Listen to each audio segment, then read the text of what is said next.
नमस्कार। Second year Hindi literature के first paper में आज हम भिखारी दास के अंतिम अंश को पढ़ रहे हैं। देखिए बच्चों, नवा पद। राम को दास कहावे सबे जग, दोष हूँ रावरे दास निनारो, भारी भरोसो हिये सब ऊपर, वह है मनोरथ सिद्ध हमारो। राम अदेवन के कछु घाले, भले भयो देवन को रखवारो, दारिद धाली जो दीनन पालिबो, राम के नाम है काम तिहारो। पुनः भिखारी दास जी यहाँ श्री राम की भक्ति करते हुए कहते हैं कि मैं आपका अन्य भक्तों से एक अलग भक्त हूँ, इसीलिए मैं योग्य नहीं हूँ तो भी आपको मेरी रक्षा करनी पड़ेगी, मुझ पर ध्यान देना पड़ेगा। राम को दास कहावे सब जग, पूरे जग में मैं आपका दास भक्त कहलाता हूँ। दोष हूँ रावरो दास निनारो, दोष हूँ, यद्यपि मैं दोषी हूँ, मैं एक उपयुक्त भक्त नहीं हूँ। दास निनारो, तो भी मैं आपका, रावरो अर्थात आपका, निनारो अर्थात अलग, तो भी मैं आपका अन्य भक्तों से कुछ अलग एक भक्त हूँ। भारी भरोसो हिये सब ऊपर, वह है मनोरथ सिद्ध हमारो। भारी भरोसो हिये सब ऊपर अर्थात सबसे ऊपर, अन्य सब चीज़ों से ऊपर, सबसे ज़्यादा मुझे हृदय में बहुत विश्वास है। भारी भरोसो अर्थात प्रबल विश्वास है, वह है मनोरथ सिद्ध हमारो। और मैं ये विश्वास करता हूँ कि आपकी भक्ति के कारण, आपका भक्त होने के कारण मेरा जो भी मनोरथ है, जो मनोकामनाएं हैं, जो उद्देश्य हैं, वे अवश्य सिद्ध होंगे, पूरे होंगे। राम अदेवन के कछु घाले भले, राम अदेवन के कछु घाले भले। अदेवन अर्थात राक्षस। हे श्री राम, आप तो राक्षसों को, दुष्टताओं को नष्ट करने वाले हैं। भयो वो देवन को रखवारो, और देवताओं की रक्षा करने वाले हैं। दारिद धाली जो दीनन पालिबो, दरिद्रता को नष्ट करना। दारिद धाल जो अर्थात दरिद्रता को नष्ट करना। दीनन पालिबो, और दीनों की रक्षा करना, उनका पालन पोषण करना। राम के नाम है काम तिहारो। हे श्री राम, यही आपका नाम इसी रूप में प्रसिद्ध है, और आप इसी तरीके से मेरा काम करेंगे अर्थात मेरी रक्षा करेंगे। अंतिम पंक्ति को बार फिर से देखते बच्चों।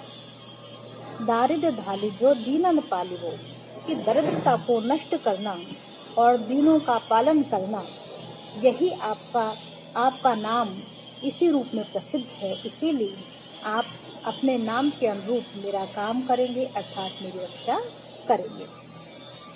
इस पद में बच्चों भिखारी दास जी की राम के प्रति अनन्य भक्ति अभिव्यक्त हुई है, और इसमें उनकी भाषा प्रवाहपूर्ण है, प्रांजल है।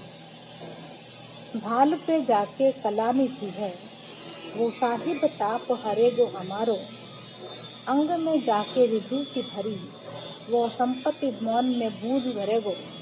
घातक है जो मन भावक को, मन पातक वाहि के जार जरे गो। दास जो शीस पे गंग धरे रहे, ताकि कृपा कहो को न करे गो। भाल पे जाके कलानिधि है, जिसके मस्तक पर कलानिधि अर्थात चंद्रमा है। और चंद्रमा जो है बच्चों, वो शिव जी के मस्तक पर मुकुट की तरह से विराजित है। इसीलिए यहाँ पर भिखारी दास जी ने भगवान शिव की वंदना की है, और उनकी वंदना करते हुए वे कहते हैं कि भाल पे जाके कलानिधि है, जिनके मस्तक पर, भाल पर अर्थात मस्तक पर, कलानिधि अर्थात चंद्रमा उपस्थित है, सुशोभित है। वो साहिब, वो स्वामी, ताप हरे गो हमारो, वह स्वामी मेरे समस्त तापों को अर्थात कष्टों को, दुखों को दूर करेंगे। अंग में जाके विभूति भरे, ये जो शिव हैं, इनकी देह में, अंग से तात्पर्य है देह में, समूची देह विभूति से अर्थात भभूत से सुशोभित है। वो संपत्ति मौन में भूरी भरे गो, वह स्वामी जो स्वयं भभूति और राख लगा करके रहते हैं, साधु वेश धारण किए रहते हैं, वही स्वामी संपत्ति मौन में भूरी भरे हो, मौन में अर्थात चुपचाप, बिना बताए बिना कहे अपनी ढेरों संपत्तियों से मुझे युक्त कर देंगे।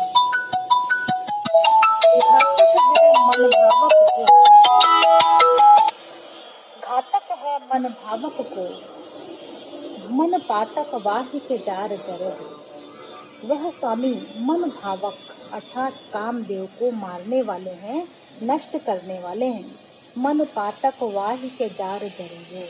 मन में जितने भी पाप हैं वे सब पाप उन्हीं के जलाए से जल जाएंगे। फिर से देख लीजिए, क्योंकि कामदेव जो है वो वासनाओं के द्योतक हैं, और जिस प्रकार से शिव ने कामदेव को जला करके नष्ट कर दिया था, यहाँ कवि ये कहना चाहते हैं कि हमारे मन में जितनी भी दुर्भावनाएं हैं, पाप हैं, वे सारी दुर्भावनाएं और पाप उन्हीं शंकर जी के जलाने से जल जाएंगे, अर्थात उनकी तपस्या करने से मन के समस्त बुरे भाव नष्ट हो जाएंगे, समाप्त हो जाएंगे। दास जो शीश पे गंग धरे, दास अर्थात भिखारी दास कहते हैं कि वे शिव जिन्होंने अपने मस्तक पर स्वयं गंगा को धारण कर रखा है, ताकि कृपा कहो कौन तरेगा, उसकी कृपा से भला कौन नहीं तर जाएगा, किसका उद्धार नहीं होगा। क्योंकि गंगा तो स्वयं सभी पतितों का उद्धार करने वाली है, और वे शिव जिन्होंने उन्हीं गंगा माँ को अपने जटाजूट में धारण किया हुआ है, उन गंगा को धारण करने वाले शिव जी की कृपा से भला किसका उद्धार नहीं होगा। अब यहाँ इसमें पद में आप ध्यान दीजिए बच्चों कि उस समय तक अरबी फारसी का प्रभाव दरबारों में देखने को मिलता है, और रीतिकाल के ज़्यादातर कवि दरबारी कवि हैं। इसीलिए भिखारी दास जी की भाषा में हमें साहिब जैसे शब्द दिखाई पड़ जाते हैं, जो अरबी फारसी भाषा के शब्द हैं, अर्थात इनकी भाषा में उस समय में प्रचलित अन्य भाषाओं के शब्द भी देखने को मिलते हैं।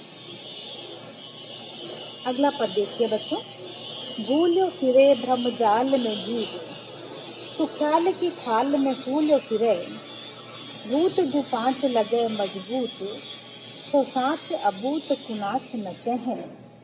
कान में आन रे दास कही, को नहीं तो तू ही मन में पछते हैं। काम के तेज निकाम तय बिनु, राम जपे विश्राम न पहन। भूल्यो फिरे भ्रम जाल में जीव, यहाँ कवि अपने मन को समझाते हुए कहते हैं कि मनुष्य इस संसार में जन्म लेकर और भ्रमित हुए इधर से उधर भटकता रहता है, वासनाओं का शिकार हुआ, उसके नचाए नाना प्रकार के नाच नाचता रहता है। भूल्यो फिरे भ्रम जाल में जीव, यह जीवात्मा जो है भ्रम के जाल में फंस करके भूल्यो फिरे भ्रमित हुई भटकती रहती है। तो ख्याल की खाल में फूल्यो फिरे, और ख्याल की खाल में अर्थात कल्पना लोक में, ख्याल की खाल से क्या आशय है, कल्पना लोक में फूल्यो फिरे, फूला फूला फिरता है, घूमता फिरता है, घमंड में इतराता फिरता है। भूत जो पांच लगे मजबूत, अब कभी यहाँ कहते हैं कि वो जो पंचेंद्रियां हैं, वे पांचों इंद्रियां और उनसे जुड़े हुए नाना प्रकार के विकार तो पांच भूतों की तरह से हमसे हमेशा जुड़े रहते हैं। पांच भूत यहाँ पर काम, क्रोध, मद, लोभ और मोह को भी कहा गया है कि ये पांचों भूत हमसे इस प्रकार से जुड़े रहते हैं, हमको जकड़े रहते हैं। सो साँच अबूत कुनाच नचे हैं, कि ये पांचों हमको अब साँच अर्थात सत्य ही, ये पांचों हमें कुनाच नचे हैं, बुरे से बुरा नाच नचाते हैं। अर्थात इनके वशीभूत होकर मानव जीवात्मा नाना प्रकार के बुरे कर्म इस पृथ्वी पर करते रहते हैं। कान में आनरे दास कही, को नहीं तो तू ही मन में पछते हैं।